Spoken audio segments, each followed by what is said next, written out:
surga Tuhan kita Yesus Kristus. Ini kira bulan ke-5 kita beribadah secara online. Dan puji Tuhan, saya yakin walaupun kita tidak bertemu muka dengan muka seperti biasa, saya yakin selama ini kita diberkati lewat ibadah yang kita siarkan secara online ini. Dan bagi yang pertama kali bersama-sama kami dari BN Airport Road Church, bahasa Malaysia, saya ingin mengucap selamat datang, selamat beribadah bersama-sama kami, dan doa saya biar setiap anggota ARCBM maupun orang yang bukan anggota kerja kami akan diberkati luar biasa lewat setiap ibadah online yang kami telah siar dan akan siar pada masa-masa yang akan datang. Dan puji Tuhan, benar sekali lagi kita dapat bertemu seperti begini. Dan sebelum kita mulakan ibadah kita, mari kita tunduk kepala, menyerahkan waktu dan masa ini ke dalam tangan Tuhan, mengundang kehadiran Roh Kudus-Nya yang manis, yang lembut, hadir bersama-sama kita dimanapun kita berada, melihat dan mendengar telecast ini. Mari kita berdoa. Allah, Bapa kami yang kudus, Allah yang kami kenal di dalam anak-Mu Yesus Kristus, segala puji, syukur, hormat kami naik kepada-Mu Tuhan, kena kebaikan-Mu, kena kesetiaan-Mu, kena kasih anugerah-Mu yang begitu besar bagi setiap kami yang percaya kepada-Mu Tuhan. Kami telah melalui masa ini dalam beberapa bulan yang lalu. Namun kami bersyukur kena kasih anugerah-Mu, kena berkat-Mu Tuhan.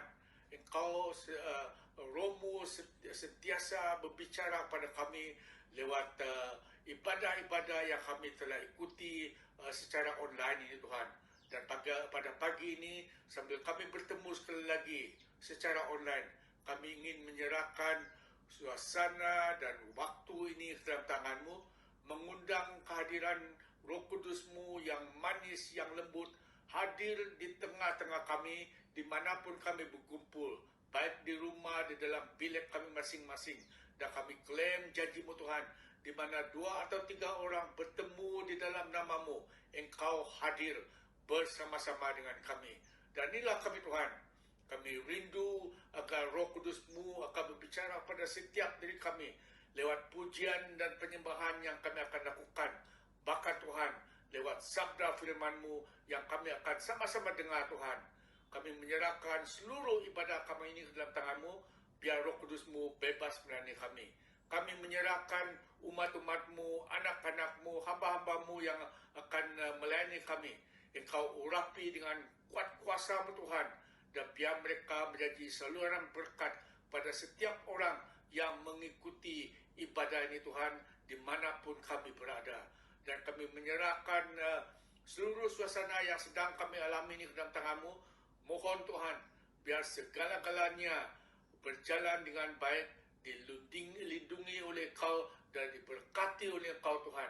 Kerana Engkau adalah segala-galanya bagi kami yang percaya kepada-Mu Tuhan. Terima kasih Tuhan.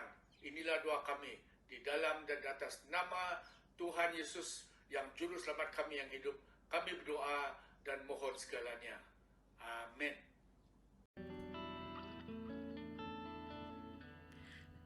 Shalom jemaat Tuhan. Begitu besar kasih Allah bagi setiap pribadi kita sehingga kita dapat bersama lagi pada pagi hari ini dalam kebaktian online kita. Pujian syukur kita naikkan kepada Tuhan kita yang tinggi, Tuhan yang patut kita sembah. Kita naikkan pujian ini menyatakan terima sukacita surga. Haleluya.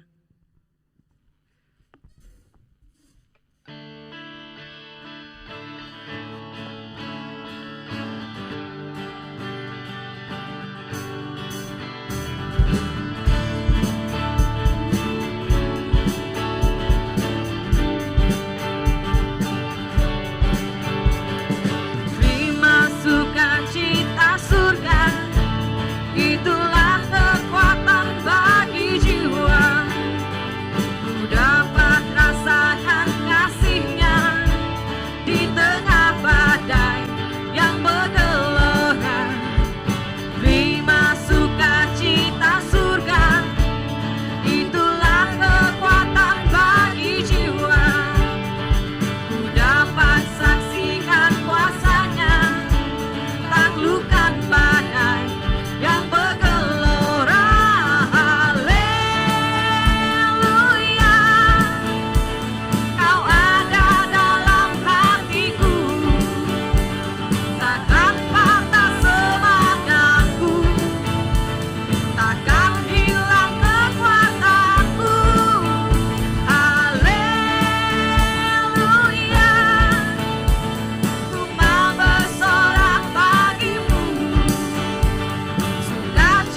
Haleluya Tuhan, haleluya, haleluya.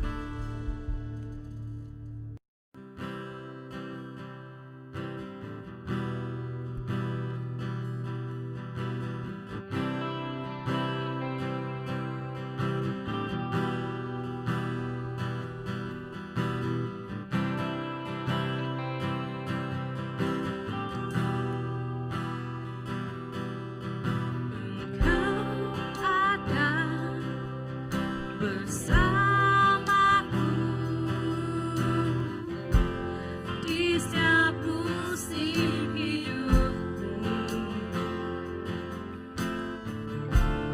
Tak pernah kau biarkan ku sendiri.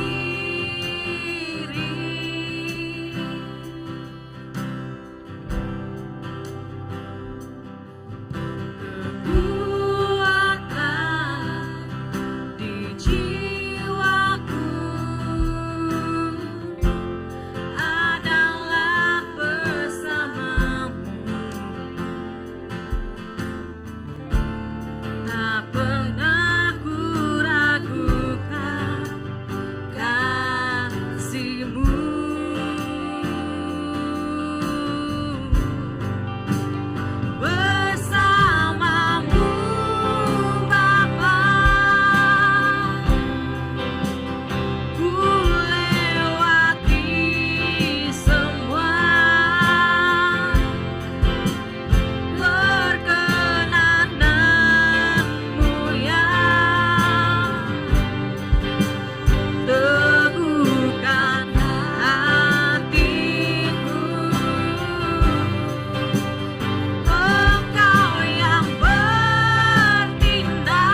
kehidupan kami Bapa.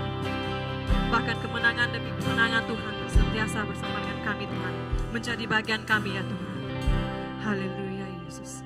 Haleluya Roh Kudus. Haleluya.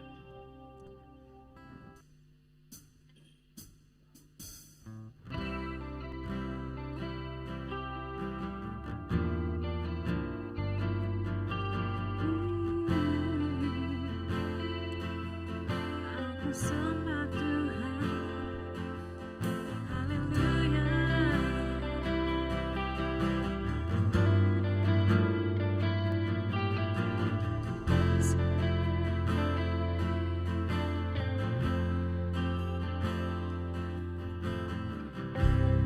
Bapakku datang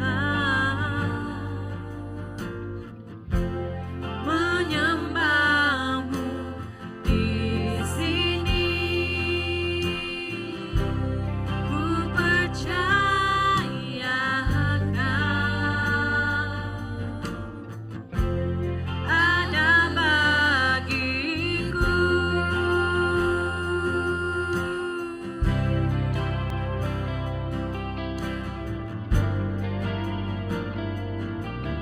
Haleluya.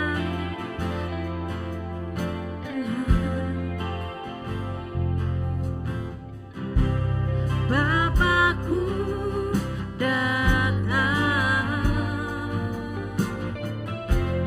menyembahmu di sini. Ku percaya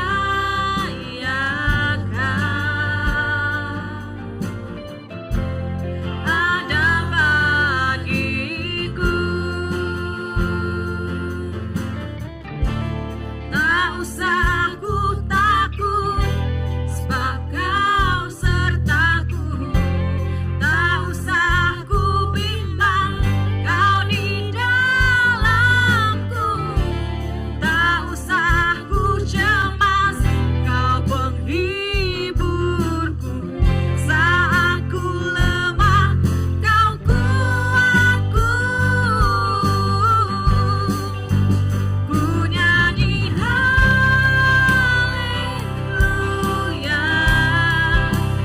Ku nyanyi haleluya. Sungguh Kau hebat, ajaib perkasa perbuatanmu. Nyatakan ku nyanyi haleluya Tuhan. Ku nyanyi haleluya.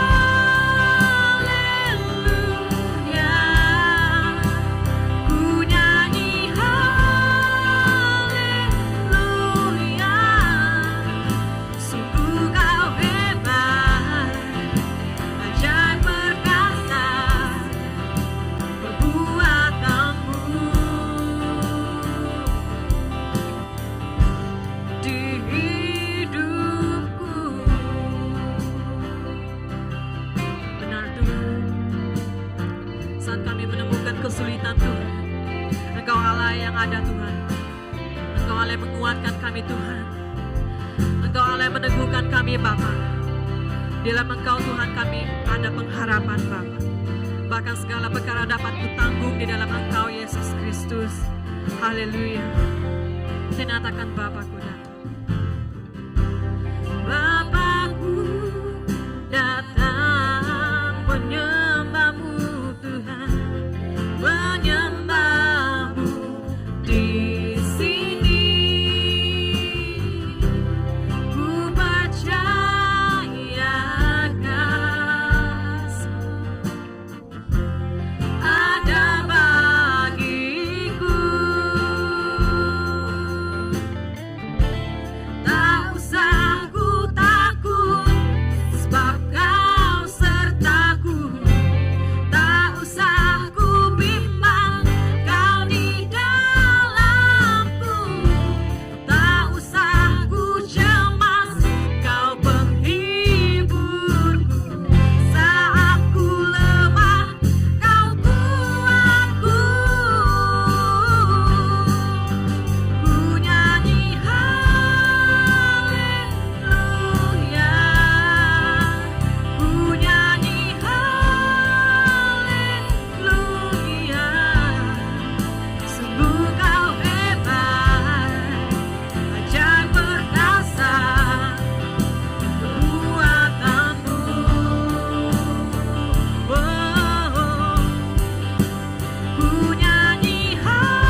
Nyatakan kasih-Mu Tuhan. Nyatakan tak usah ku gentar.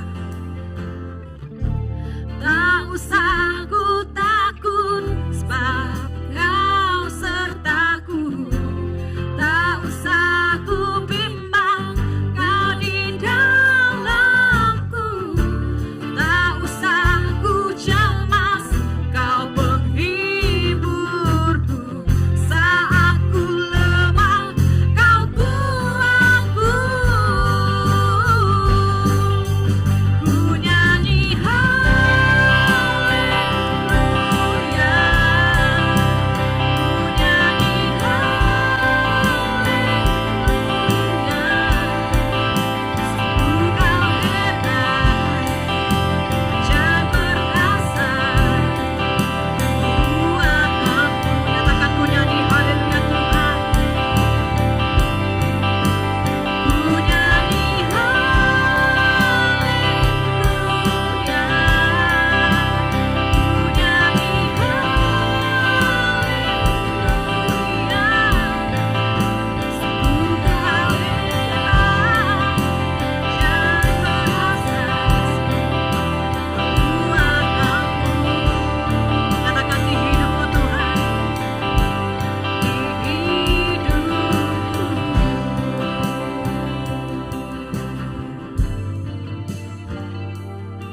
Haleluya Tuhan, aku sembah.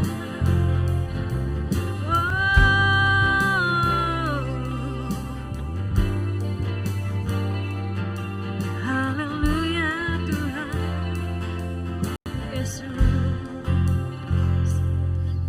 Haleluya Yesus, haleluya Roh Kudus, haleluya Bapa. Amen.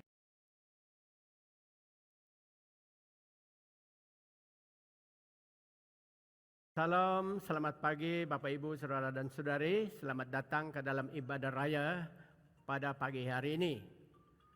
Firman Tuhan yang kita baca pada pagi ini terdapat dalam 2 Timotius pasal 3 ayat 10 hingga ayat 17. 2 Timotius pasal 3 ayat 10 hingga ayat 17. Yang berkata, tetapi engkau telah mengikuti ajaranku, cara hidupku, penderianku, imanku, kesabaranku, kasihku, dan ketekunanku. Engkau telah ikut menderita penganiayaan dan sengsara seperti yang telah kuderita di Antiokhia dan di Ikonium dan di Listra. Semua penganiayaan ini kuderita dan Tuhan telah melepaskan aku daripadanya. Memang setiap orang yang mau hidup beribadah di dalam Kristus Yesus akan menderita aniaya. Sedangkan orang jahat dan penipu akan bertambah jahat. Mereka menyesatkan dan disesatkan. Tetapi hendaklah engkau tetap berpegang pada kebenaran yang telah engkau terima dan engkau yakin, dengan selalu mengingat orang yang telah mengajarkannya kepadamu. Ingatlah juga bahwa dari kecil engkau sudah mengenal kitab suci yang dapat memberi hikmat kepadamu, menuntun engkau kepada keselamatan oleh iman kepada Kristus Yesus. Segala tulisan yang diilhamkan Allah memang bermanfaat untuk mengajar, untuk menyatakan kesalahan, untuk memperbaiki kelakuan, dan untuk mendidik orang dalam kebenaran. Dengan demikian tiap-tiap manusia kepunyaan Allah diperlengkapi untuk setiap perbuatan baik. Kita tarik satu tema daripada pembacaan ini. Temanya seperti ini. Iman bertumbuh dalam penderitaan. Iman bertumbuh dalam penderitaan. Faith grows in suffering. pendahuluan sebagai permulaan. Saksi-saksi iman yang terdapat dalam Ibrani pasal 11. Di sana kita baca saksi-saksi iman, heroes of faith, tentang iman. Ibrani 11 ayat 1 mengatakan, iman adalah dasar dari segala sesuatu yang kita harapkan dan bukti dari segala sesuatu yang tidak kita lihat. Sekali lagi saya ulangkan, Ibrani 11 ayat 1. Iman adalah dasar dari segala sesuatu yang kita harapkan dan bukti dari segala sesuatu yang tidak kita lihat. Ibrani 11 ayat 6 mengatakan, kepentingannya iman di dalam hidup kita orang-orang percaya. Tetapi tanpa iman tidak mungkin orang berkenaan kepada Allah. Sebab barang siapa berpaling kepada Allah, ia harus percaya bahwa Allah ada dan bahwa Allah memberi upah kepada orang yang sungguh-sungguh mencari Dia. Pertama kita lihat, iman bertumbuh dalam penderitaan dan juga dalam pembacaan kitab suci. Iman bertumbuh di dalam penderitaan dan juga dalam pembacaan kitab suci. Man of God and the Word of God. Tadi yang kita baca di dalam 2 Timotius pasal 3 ayat 10 hingga ayat 17. Ini adalah surat kiriman Paulus kepada Timotius dan juga kepada Titus. Kedua hamba Tuhan yang sangat muda. 1 dan 2 Timotius dan surat Titus digelarkan sebagai surat penggembalaan. Sebagai hamba-hamba Tuhan, selalulah belajar tentang penggembalaan di dalam 3 surat Rasul Paulus ini. Karena di dalam surat ini Paulus menunjukkan cara dan jalannya kita mengembalakan hamba-hamba Tuhan serta mendidikkanlah mereka di dalam segala didikan rohani supaya mereka bertumbuh di dalam iman mereka percaya kepada Tuhan. Pertama, Paulus beri kesaksian pribadi. Dia katakan, engkau telah mengikuti ajaranku, pertama. Kedua, cara hidupku. Ketiga, pendirianku. Keempat, imanku. Kelima, kesabaranku. Keenam, kasihku dan ketekunanku.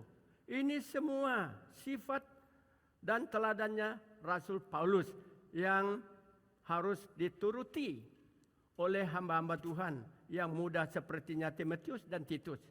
Engkau telah ikut menderita penganiayaan dan sangsara seperti yang telah kuderita di Antioquia dan di Iconium dan di Listra. Semua penganiayaan itu kuderitakan dan Tuhan telah melepaskan aku daripadanya. Memang setiap orang yang mau hidup beribadah di dalam Kristus Yesus akan menderita aniaya. Saudara dan saudari, Tuhan membiarkan penderitaan sangsara ini terjadi kepada kita karena kita punya kerinduan untuk hidup beribadah kepada Kristus. Oleh itu Tuhan membiarkan sangsara dan penderitaan itu berlaku di dalam kehidupan kita. Sedangkan orang jahat dan penipu dan bertambah jahat, mereka menyesatkan dan disesatkan. Tetapi hendaklah engkau tetap berpegang pada kebenaran yang telah engkau terima dan engkau yakin dengan selalu mengingat orang yang telah mengajarkannya kepadamu. Kita ingat bapa, ibu dan mereka yang dahulu daripada kita. Bagaimanakah mereka di dalam hidup rohani mereka? Kita ikut teladan mereka itu. Seperti saksi-saksi iman di dalam Ibrani pasal 11 tadi.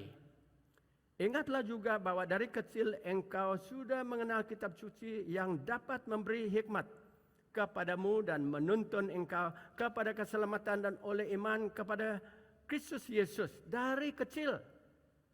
Ibu bapak kita, nenek moyang kita pertama kali percaya bila mana misionari datang dari Australia dulu dalam tahun 1928. Dalam tahun-tahun berikutnya, orang tua kita dulu yang pertama kali percaya kepada Tuhan, mereka dengar Injil dan mereka terima Tuhan sebagai Tuhan dan Juru Selamat mereka. Dan kita yang generasi yang kedua, ketiga ini dari kecil, dari sekolah minggu, kita pun sudah mengenal kitab suci dan bacanya firman Tuhan, menerima hikmat, yang memberi hikmat kepada kita, yang menuntun kita kepada keselamatan di dalam Tuhan kita Yesus Kristus. Bila kita sudah besar, kita pun sudah mulai mengenal Tuhan sebagai Tuhan dan Juru Selamat pribadi kita, dan kita beri hidup kita kepada Tuhan. Segala tulisan yang diilhamkan Allah terdapat di dalam Perjanjian Lama dan Perjanjian Baru semuanya. Perjanjian Lama nubuat tentangnya Tuhan Yesus, dan Perjanjian Baru tentang kegenapannya nubuatan di dalam Perjanjian Lama tentang hidupnya Tuhan Yesus Kristus, yang dikatakannya segala tulisan yang diilhamkan Allah memang bermanfaat untuk mengajar, untuk menyatakan kesalahan, untuk memperbaiki kelakuan, dan untuk mendidikkan orang dalam kebenaran. Puji Tuhan, semua itu melalui bacaan firman Tuhan hari demi hari kita dipimpin kepada kebenaran firman Tuhan. Dengan demikian tiap-tiap manusia kepunyaan Allah dipelengkapi untuk setiap perbuatan baik. Allah mengasihi manusia sehingga mengaruniakan anak tunggalnya, Yesus Kristus. Siapa percaya kepadanya, kata firman Tuhan, tidak akan dibinasakan, melainkan beroleh hidup yang kekal. Siapa yang percaya kepada Tuhan Yesus dan terima Dia sebagai Tuhan dan Juru Selamat, kata firman Tuhan, telah diberi karunia sebagai anak-anak Allah. Kita adalah anak-anak Allah, kepunyaan Allah sendiri, dan dilengkapinya untuk perbuatan yang baik. Yang kedua, mari kita lihat keadaan manusia pada akhir zaman. Keadaan manusia pada akhir zaman. Perilous time and perilous man. Dari ayat 1 hingga ayat 9 dalam 2 Timotius pasal 3 tadi. Paulus mengingatkan jemaat-jemaat Tuhan, istimewa hamba-hamba Tuhan, tentang keadaannya di akhir zaman. Dia mengatakan, ketahuilah bahwa pada hari-hari terakhir akan datang masa yang sukar. Sekarang ini pun sudah sukar, sekarang ini pun sudah jahat. Masanya tidak akan jadi baik, malahan menjadi jahat, menjadi sukar. Tetapi kita tetap berpegang kepada Tuhan. Walaupun dunia berubah, kejahatan bertambah, tetapi kita yang percaya kepada Tuhan tetap menurut firman-Nya. Manusia akan mencintai dirinya sendiri dan menjadi hamba uang. Mereka akan membual dan menyombongkan diri. Mereka akan menjadi pemfitnah. Mereka akan merontak terhadap orang tua dan tidak tahu berterima kasih, tidak memperdulikan agama, tidak tahu mengasihi, tidak mau berdamai, suka menjelekkan orang, tidak dapat mengekang diri, garang, tidak suka yang baik, suka mengkhianat, tidak berpikir panjang, beragak tahu, lebih menurut hawa nafsu, dan daripada menurut firman Allah. Secara lahiriah mereka menjalankan ibadah mereka. Mereka datang dalam gereja, mereka baca firman Tuhan, mereka berdoa, mereka menjalankan segala ibadah mereka, tetapi pada hakikatnya mereka memungkiri kekuatan firman Tuhan itu. Oleh itu, kata firman Tuhan, jauhilah mereka itu. Sebab di antara mereka terdapat orang-orang yang menyeludup ke rumah-rumah orang lain dan menjeret perempuan-perempuan lemah dan syarat dengan dosa dan dikuasai oleh berbagai-bagai nafsu. Nafsu duniawi, nafsu manusia yang walaupun selalu ingin diajar, namun tidak pernah dapat mengenal kebenaran. Sama seperti Yanes dan Yambres menentang Musa. Demikian juga mereka menentang kebenaran. Akal mereka bobrok dan iman mereka tidak tahan uji. Mereka ada iman, tetapi iman mereka tidak iman yang benar, tidak iman yang hidup. Iman yang mati, iman yang kosong, tidak tahan uji. Kalau ujian datang, mereka gagal. Tetapi saya dan saudara memiliki iman yang hidup di dalam Tuhan kita Yesus Kristus. Tapi sudah pasti mereka tidak akan lebih maju.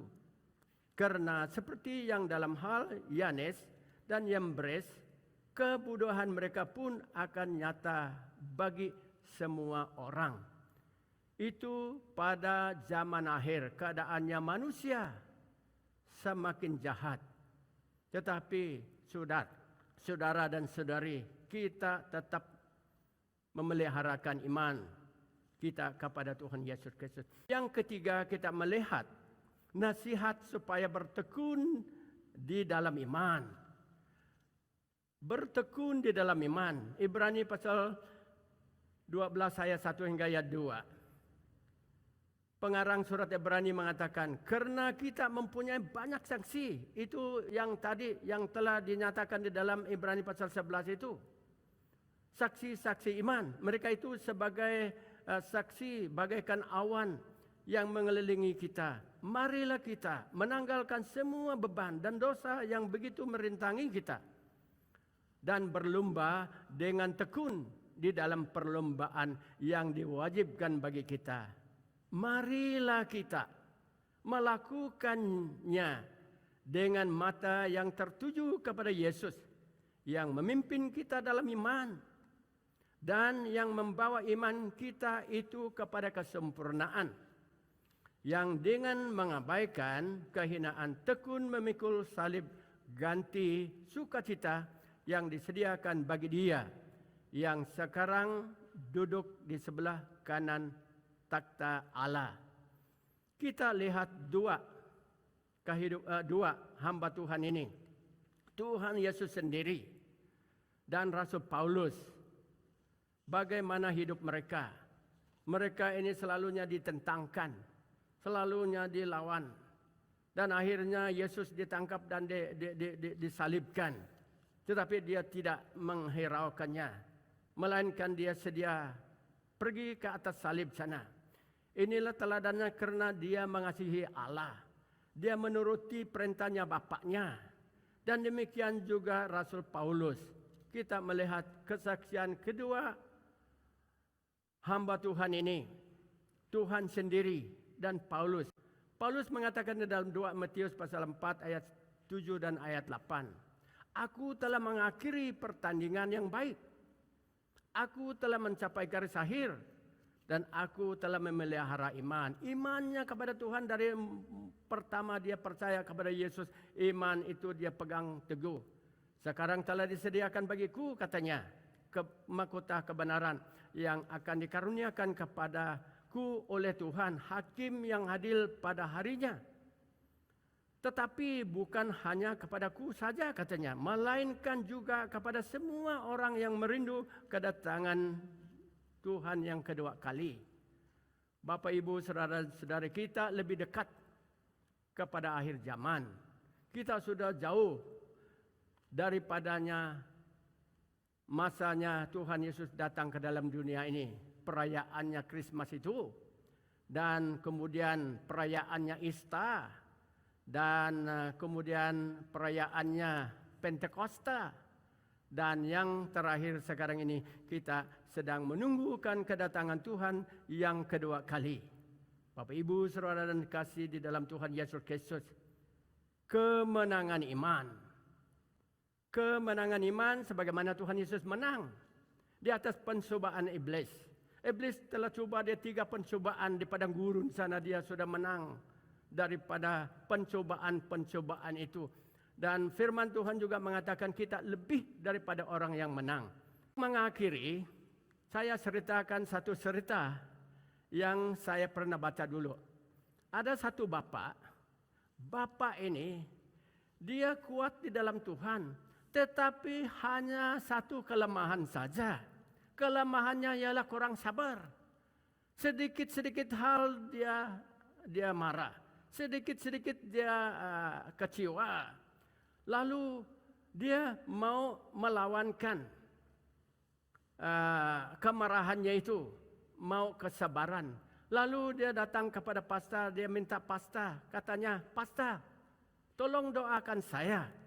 Saya selama ini tidak sabar," katanya. "Saya mau kesabaran dalam hidup saya ini. Itu saja saya punya cabaran sekarang ini."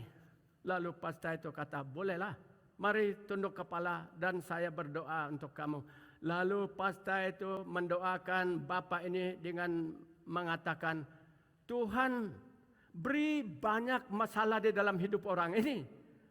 Beri banyak pencobaan dalam hidup orang ini, dengan orang tua, orang bapak ini pun tidak tahan mendengar, lalu dia buka dia punya mata, lalu dia tumbuk itu pasta." Dia kata, "Pastor, salah kamu punya permintaan. Saya minta kamu supaya mendoakan supaya Tuhan memberi saya kesabaran." Mari lihat dalam Roma pasal 5 ayat 1 ayat 5 katanya.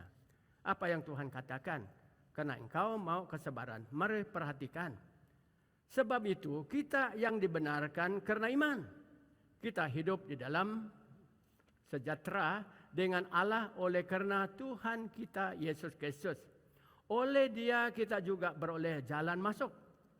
Oleh iman kepada kasih karunia ini.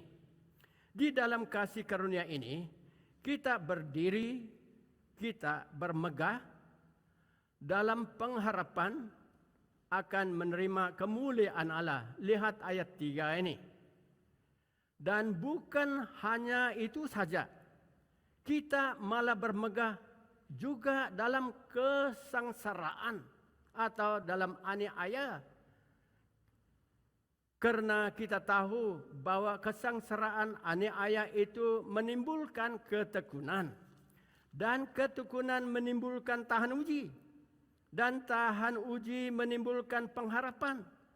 Dan pengharapan tidak mengecewakan karena kasih Allah telah dicurahkan di dalam hati kita oleh Roh Kudus yang telah dikaruniakan kepada kita. Puji Tuhan bahwa Allah Bapa, Allah Anak telah mengaruniakan Roh Kudus sebagai roh penolong dan penghibur yang selalunya datang dan menolongkan kita. Istimewa dalam menghadap kesabaran dengan pertolongan yang daripada roh itu. Maka dengan itu tidak patut kita kalah lemah iman di dalam kesengsaraan. Malahan itu akan membawa kita bertumbuh. Iman bertumbuh di dalam penderitaan. Faith grows in suffering. Itu tadi yang kita lihat teladannya Yesus dan teladannya Rasul Paulus. Yang kedua, ini satu cerita yang saya juga baca. Ada satu anak muda. Anak muda ini dia sudah percaya Tuhan, sudah terima Tuhan sebagai Tuhan dan Juru Selamat. Dan dia giat di dalam kehidupan rohaninya. Pada mulanya, dia memimpin kebaktian pemuda-pemudi. Dia juga menyanyi, dia juga membaca firman Tuhan dan mengungsikan firman Tuhan. Tetapi tiba-tiba pada satu harinya dia hilang iman. Dia hilang iman. Hilang harapan, tidak ada tujuan hidup lagi. Lalu satu saja perkara yang dia mau bunuh diri. Ini orang muda yang tadinya, yang sebelumnya dia kuat di dalam iman, tiba-tiba dia hilang iman dan hilang harapan, dia mau bunuhkan diri. Tapi puji Tuhan, sebelum dia bunuh diri, dia datang kepada pasta. Dia menghadap pasta, katanya, saya hampir bunuh diri tadi pagi, katanya. Tolong doakanlah saya. Lalu pasta katakan, kenapa kamu? Selama ini kamu giat. Selama ini kamu kuat di dalam Tuhan, kuat juga baca firman Tuhan, kuat juga bersaksi.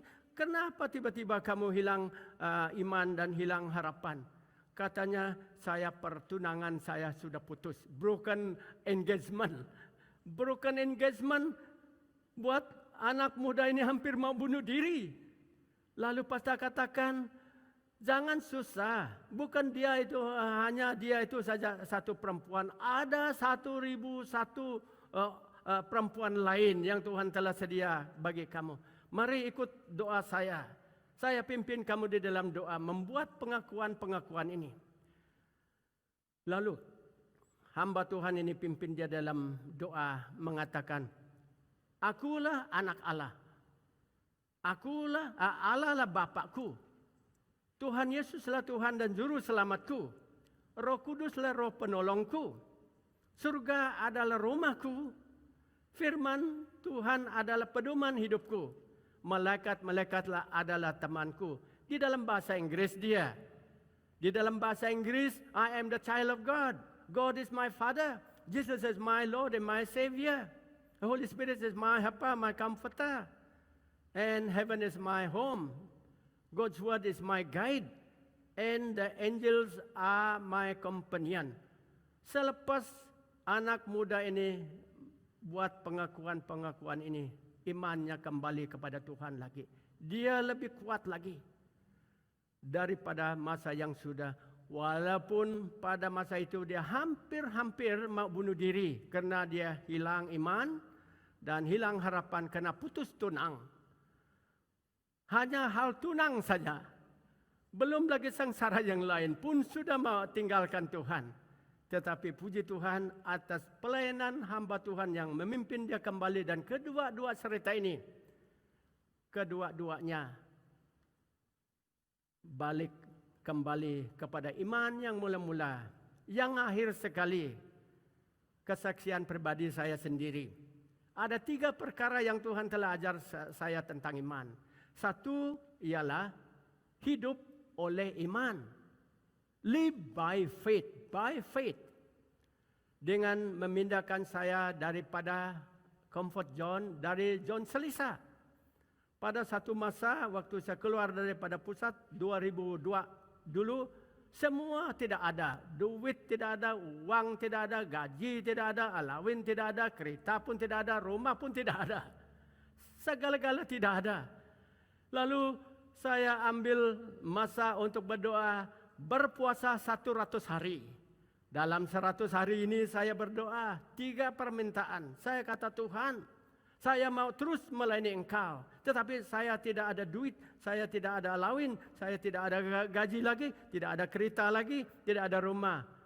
Tuhan, saya perlu uang. Saya perlu kereta dan perlu rumah. Tuhan kata dengan saya, kamu tidak perlu uang. Kamu tidak perlu kereta. Kamu tidak perlu rumah.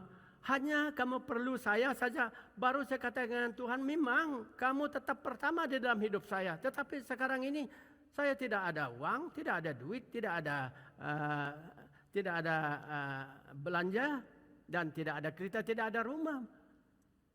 Bagaimana saya teruskan? Tuhan katakan, kamu tidak perlu uang, tidak perlu kereta, tidak perlu rumah. Baru saya ingat firman Tuhan yang mengatakan, carilah kerajaan Allah dulu serta kebenarannya. Lain-lain itu akan ditambahkan. Malam itu saya semangat lagi. Iman saya kuat dan teguh di dalam Tuhan. Tidak apa. Walaupun tidak ada duit, tidak ada kereta, tidak ada rumah, saya tetap percaya kepada Tuhan. Mulai daripada masa itu sampai sekarang ini saya hidup oleh karena iman. I live by faith day by day. I don't know where it come. Dan yang keduanya, Tuhan ajar saya untuk melihat kepada Tuhan Yesus. Itu yang tadi itu, marilah kita memusatkan penglihatan kita kepada Tuhan Yesus. Pada satu kali ada seorang hamba Tuhan bernubuat atas saya. Dia katakan, melangkahlah daripada perahu, jalanlah di atas air. Baru saya ingat Petrus lihat Tuhan Yesus berjalan di atas air. Lalu dia katakan, Tuhan kalau itu engkau, panggillah saya berjalan di atas air. Mari, kata Tuhan. Baru dia melangkah daripada perahu, dia berjalan di atas air. Selagi matanya tertuju kepada Yesus, dia tetap berjalan di atas air. Tetapi pada saat dia mengalihkan pandangannya dari Yesus, melihat gelombang, melihat laut itu, dia mulai tenggelam. Lalu ini satu ajaran yang Tuhan telah tunjuk kepada saya. Melangkah daripada perahu, berjalanlah di atas air. Selagi berjalan di atas air dengan tetap melihat kepada Tuhan. Dan tidak akan tenggelam. Lalu yang ketiga, seorang hamba Tuhan bernubuat kepada saya.